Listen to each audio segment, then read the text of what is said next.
What's going on, y'all? I got another video here from TikTok. This is about a woman whose boyfriend, she says, is not taking her out, and then all of this happened after he helped her get back on her feet because she was sick or something like that, and he nursed her back to health.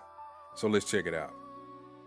What do you do if your partner is amazing? Like, he's amazing emotionally, physically. Earlier this year, I had to have 2 brain surgeries. He stayed with me in the hospitals. He even washed my butt some of the times. Damn. But he wasn't working for a couple of months, and I'm 24 now. So I basically feel like I'm just real grown, and I just want to know, like, how long. You need a job. Tell me more about this. What does being real grown have to do with anything? She pointing out the fact that he wasn't working for, what she say, 24 months or whatever, however long she said, I can't remember, but like, he was taking care of you. This is already going bad. Look, fellas, when you meet a woman who is very ungrateful, you have to get away from her. Don't play around. Don't try to resolve issues. Don't try to reconcile anything. Don't try to,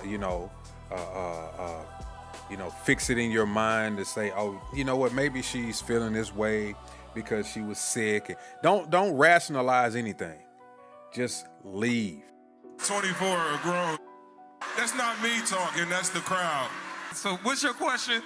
Basically, like, we haven't been out on any dates or anything recently, and I just want to know, like, how long do I wait before I feel appreciated? She doesn't feel appreciated? You said he wiped your butt, he nursed you back to health, and you don't feel appreciated? What about the man? What about him? How does he feel?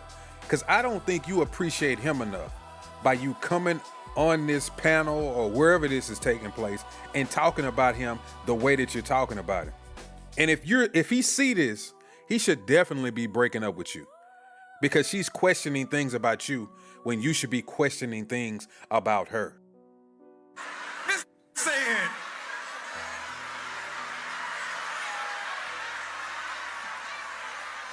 And you don't feel appreciated. Can't win. This is at the point that we have to acknowledge people's capacities. Because while you were in your season of being taken care of, he was the one doing the nursing back to health, right? And he could probably still be trying to regain his capacity for himself after spending his year taking care of you. And as you've gotten able to be better and, oh, I feel better now, I want to go on dates, he's trying to process what he just went through. So instead of you saying, how do I get to the space of me feeling appreciated, what have you done to show appreciation to your man for just birthing you back to health? I really appreciate hearing that from a woman saying that to another woman instead of, justifying her thoughts or coming to some type of conclusion like, you know what, let's not jump on her sister. She may have a point here because, and she gives her little talking points, which, is on the side of her. So it's glad and it's more refreshing to hear a woman get on to another woman about how she feels about her man. Said that you're 24 and you're grown, right? I think this is exactly where you showing your age at. I want to offer that you learn the signs of a good man. Because if you don't, you will become an of-age mature woman that looks back at him and his wife and his family, and you say, I really up. They say that a lot. That is a common theme amongst our women, the sisters for one. Unappreciative of good men, especially early on when in your 20s, when you find a good man, you leave him because you could find something better, or you don't appreciate the things that he's doing for you so far.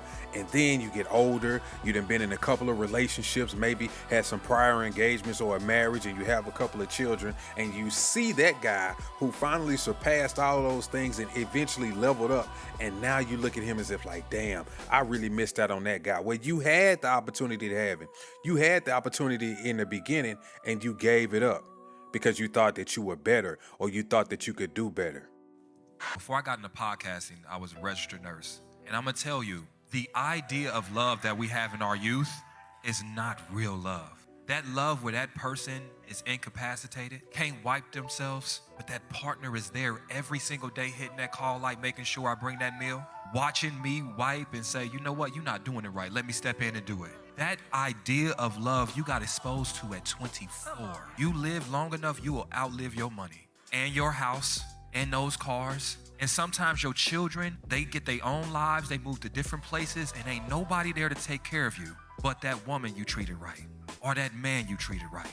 And I want you to just think about that right now before you make any kind of decisions, because you got a man that showed you very young that he's willing to do that.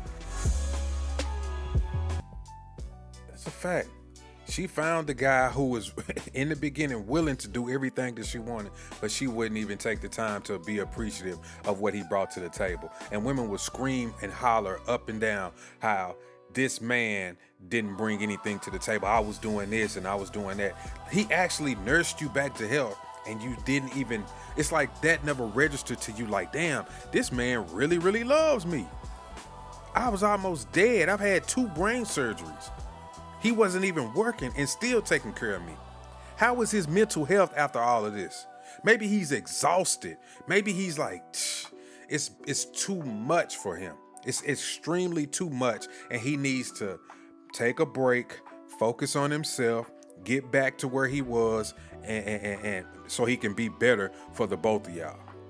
They never see that aspect of men, and men usually suffer in silence. A lot of men, he probably has wanted to say these things to her and he didn't, because he knows if he goes to her, and you see how she is, she's probably going to be like, well, you're a man. You should be able to get over it, and I want to do this, and we need to go ahead and move forward. Yeah, but you exhausted me. You drained me. I wiped your butt for months. You was laid up. I couldn't go to work. I had to feed you. I had to make sure bills were paid. I had to watch the kids. I had to take care of other things outside of the household. I had to deal with my family. I had to deal with your family. I had to communicate with people. Life didn't stop because you were laid up. Can I catch a little bit of a break? Just a little bit? But most men, we don't get that. We just suffer in silence. We really don't talk about it. We don't even talk about it with other men, even though we should. But even sometimes when it comes to other men, it's hard to talk to them. It's hard to have conversations with these men, you know? So, y'all let me know what y'all think about that video in the comment section. Hit the like button, hit the share button, subscribe to the channel. Also, when you subscribe to the channel, make sure you turn on the notification bell. And as always, I'll catch y'all in the next video. Peace.